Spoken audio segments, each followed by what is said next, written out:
ತುಂಬಾನೇ ಒಂದು ಭಯಂಕರವಾದ ಸತ್ಯವನ್ನ ಅರ್ಗಿಸ್ಕೊಳ್ಬೇಕಾಗಿದೆ. ಯಾಕಂದ್ರೆ ಏನೋ ಸುಮಾರು ದಿನದಿಂದ ಕಾಯಿಲೆ ಇತ್ತು, ಏನಾಯ್ತು ಹೋಗ್ತಾರೆ ಇವರು ಅಂತ ಅನ್ಕೊಂಡಿದ್ರೆ ಪರವಾಗಿಲ್ಲ. ಆದ್ರೆ ಇವರು ಎಷ್ಟು ಚೆನ್ನಾಗಿದ್ದವರು, ಆರೋಗ್ಯವನ್ನ ಅಷ್ಟು ಕಾಪಾಡ್ಕೊಂಡು ಬಂದವರು. ಇದ್ದಕ್ಕಿದ್ದಾಗೆ ದೇವ್ರಿಗೆ ಅದು ಹೇಗೆ ಮನ್ಸಾದ್ರೂ ಬರುತ್ತೆ ಅಂತ ಬೆಳಗ್ಗೆ ಎದ್ದು ಕಾಫಿ ಕುಡ್ದು ಫೋನ್ ಯಾರ್ಯಾರಿಗೆ ಮಾಡ್ಬೇಕೋ ಮಾತಾಡಿ ಆಮೇಲೆ ತಕ್ಷಣ ಬಿದ್ದೋದ್ರು, ಹೊಟ್ಟೆ ಹೋದ್ರು ಅಂತಂತಂದ್ರೆ ಎಷ್ಟು ಸಾವು ಇಷ್ಟೊಂದು ಸುಲಭವಾಗಿರುತ್ತ ಸಾವು ಅಂತ ಅನ್ಸುತ್ತೆ. ಎಷ್ಟೋ ಜನ ನರಳದ್ದನ್ನ ನಾವು ನೋಡ್ತೀವಿ, ಆದ್ರೆ ಶರಣರ ಗುಟ್ಟು ಮರಣದಲ್ಲಿ ನೋಡು ಅಂತಾರಲ್ಲ, ಅದು ಇವರಲ್ಲಿ ಕಾಣ್ಬೋದು. ಅವ್ರ ಕೆಲಸ, ಅವರ ಶ್ರದ್ಧೆ, ಅವರ ಭಕ್ತಿ, ಕೆಲಸದಲ್ಲಿರೋ ಅವರ ಭಕ್ತಿ, ಅವರು ಎಷ್ಟು ಸಾಧನೆ ಮಾಡಿದ್ದಾರೆ. 150 ಚಿತ್ರಗಳಲ್ಲಿ ಒಂದು ಹೀರೋಯಿನ್ ಆಗಿ ಆಕ್ಟ್ ಮಾಡಿದ್ದಾರೆ ಅಂತಂದ್ರೆ ಎಂಥ ಒಂದು ಸಾಧನೆ, ಬೇರೆ ಯಾರು ಮಾಡೋಕ್ಕೆ ಸಾಧ್ಯ ಇಲ್ಲದೆ ಇರುವಂತ ಒಂದು ಸಾಧನೆಯನ್ನ ನಮ್ಮ ಸರೋಜಾ ದೇವಿ ಅವರು ಮಾಡಿದ್ದಾರೆ. ಮತ್ತೆ ತುಂಬ ಜೀವನವನ್ನ ಅವರು ಅನುಭವಿಸಿ ಹೋಗಿದ್ದಾರೆ ಅಂತ ನನ್ನ ಒಂದು ಅನಿಸಿಕೆ.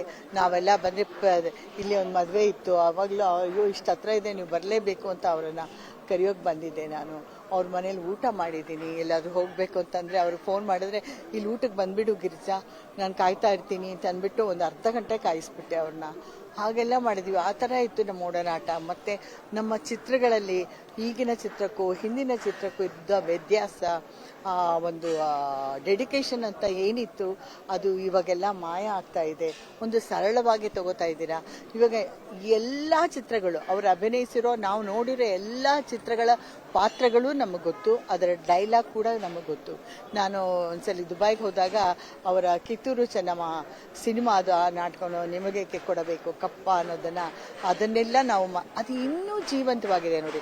ಎಷ್ಟು ಪುಟಾಣಿ ಮಕ್ಕಳು ಸಹಿತ ಅದನ್ನ ಅವರ ಒಂದು ಸ್ಪರ್ಧೆಗಳಲ್ಲಿ, ಸ್ಕೂಲಿನ ಸ್ಪರ್ಧೆಗಳಲ್ಲಿ, ವೇಷಭೂಷಣ ಸ್ಪರ್ಧೆಗಳಲ್ಲಿ ಅದನ್ನ ಮಾಡ್ತಾರೆ ಅಂತಂದ್ರೆ ಅವ್ರು ಎಲ್ಲೂ ಹೋಗಿಲ್ಲ, ನಮ್ಮ ಜೊತೆನೇ ಇದ್ದಾರೆ. ಅವರ ಪಾತ್ರಗಳು ನಮ್ಮ ಜೊತೆ ಜೀವಂತವಾಗಿದೆ.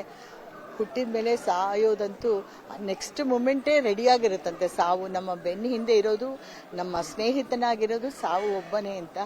ಸೊ ಆ ಪರಮಾತ್ಮನನ್ನ ಅವರು ಯಾವಾಗಲೂ ಜೊತೆಯಾಗಿ ಇಟ್ಕೊಂಡು ಚೆನ್ನಾಗಿ ಇಟ್ಕೊಂಡು ಒಂದು ತುಂಬ ಜೀವನ ನಡೆಸಿ ಹೋಗಿದ್ದಾರೆ ಅಂತ ನಾನು ಅಂತೀನಿ. ಭೇಟಿ ಮಾಡಿಲ್ಲ, ಫೋನ್ ಮಾಡಿದ್ದೆ.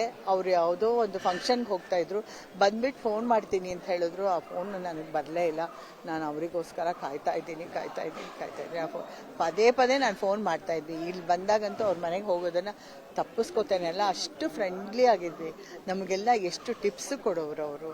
ಸೊ ಹಾಗಿದ್ದವರು ಪಟ್ ಅಂತ ಹೊಟ್ಟೋಗ್ಬಿಟ್ರಲ್ಲ ಅಂತ ತುಂಬಾನೇ ಬೇಜಾರಾಗ್ತಿದೆ. ಆ ಸಂಕಟ ಮಾತ್ರ ಅದೇ ಪದೇ ಹೇಳ್ತೀನಿ, ಈ ಸತ್ತು ಕೂಡಲೇ ಅವರ ಆತ್ಮಕ್ಕೆ ಶಾಂತಿ ಸಿಗ್ಲಿ ಅಂತ ನಾವೆಲ್ಲ ಹೇಳ್ತೀವಿ. ಅವರ ಆತ್ಮಕ್ಕೆಲ್ಲ, ಬದುಕಿರೋರ ಆತ್ಮಕ್ಕೆ ಶಾಂತಿ ಸಿಗಬೇಕು. ಅವರ ಫ್ಯಾಮಿಲಿ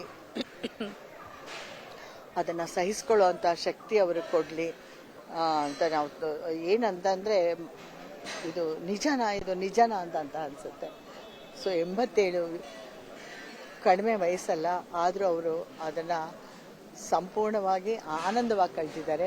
ನಿಜಕ್ಕೂ ಅವರ ಆತ್ಮಕ್ಕೆ ಶಾಂತಿ ಸಿಕ್ಕೇ ಸಿಗುತ್ತೆ.